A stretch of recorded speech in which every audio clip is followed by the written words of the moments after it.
dadka somalida ee caabuqa coronavirus ugu geeriyooday gudaha qaaradda Yurub. qodobkaasi waxa inoo qaada dhigaya wariyahayaga Yasin Ali Ahmed.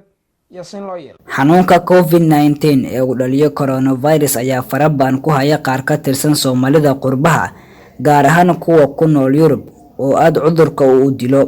dalalka Sweden iyo Britain oo kaliya waxa xanuunkan ugu geeriyooday dad 40 qof ku dhow oo Soomaali ah, iyada oo ay tobanaan kale haatan isbitaalada la jiifaan.